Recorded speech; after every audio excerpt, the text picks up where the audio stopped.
Hello, my name is Adrian, and today I'm going to show you how to replace the chain on your bike. Some of the reasons you want to do this is you want to extend the life of your gears and your entire drivetrain, of course. Also, you want to be safe. Some things you need to replace your chain are a chain checker, a chain tensioner, missing link pliers, a chain tool, a new missing link and a new chain, and a rag chain lube and a brush. So first thing we need to do is get the chain down to the smallest gear on the freewheel and the largest gear on the chain wheel up front. Switch down to the smallest gear on the back. Now this way we can work on it. First thing I want to do is to check the chain to see if it is stretched. We're going to use an easy chain checker for this. Just put it into a roller, and if it drops through like so, that means the chain is stretched. But we'll check another spot just to make sure, and it is.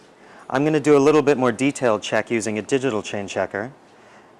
Squeeze the arms together and then press 0 to calibrate. While you're still squeezing the arms together, then you can drop it into a roller like so and carefully let go. Now we can see that this chain is almost at 0.8, so it does need to be replaced. What I need to do first is find my missing link. Oh, here it is. And I'm going to use a chain tensioner to get some slack in the chain so it's easier to work with. So just pop that into a roller on either side, and then we have this slack, which makes it easier for me to use my missing link pliers. I'm going to use some missing link opener pliers here.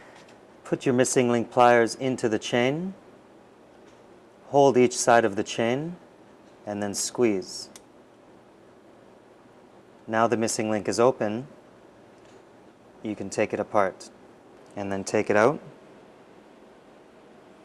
Then release your chain tensioner slowly so you don't damage your drivetrain. And what I want to do here is make sure that the chain is above the chainstay because you don't want to damage it. So slowly pull from the back while holding up. And our old chain is off. Now what I need to do is measure this against the new chain to see if there is anything that we need to cut off. So our new chain is longer than the old chain, which means we need to get rid of some of the links. Now that I've measured my old chain against my new chain, I can cut the new chain with a chain tool like this. The first thing you want to do is clear the handle from the cradle. Also, choose the setting where you can take the pin out and then loosen your locking nut. I've got my new chain here. Put it on the cradle like so. Tighten the locking nut. And then advance the handle, until you feel a little pressure. And then you can apply pressure to put the pin out.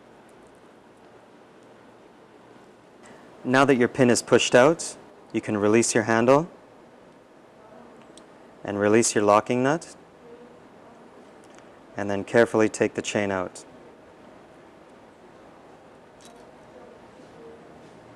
Now I want to break the chain apart.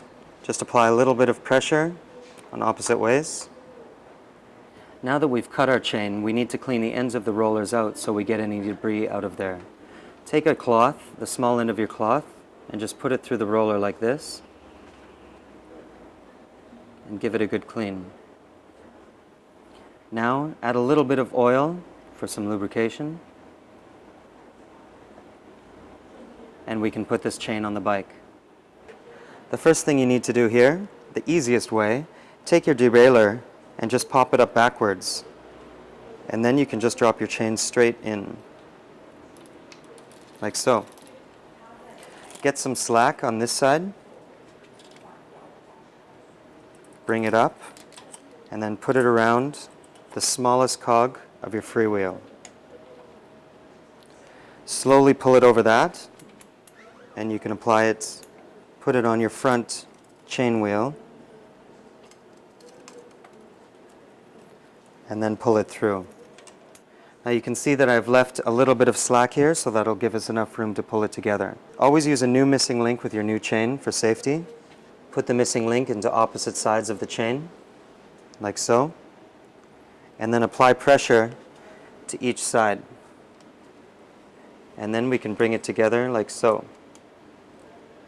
Now make sure not to close your missing link because we're going to do that with pliers to make it more safe. We have our closing pliers here.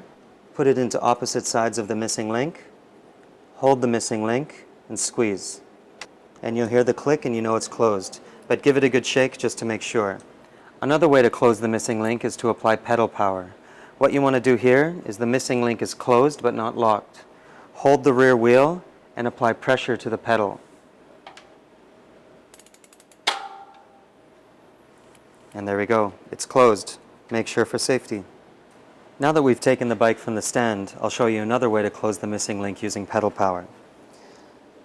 Hold each side of the missing link, and then we're just going to give it a little force to close it. You can see that the missing link is closed, and check it for safety. And now you're ready to hit the road. I hope you enjoyed watching this, and I really hope you try it home. Thank you.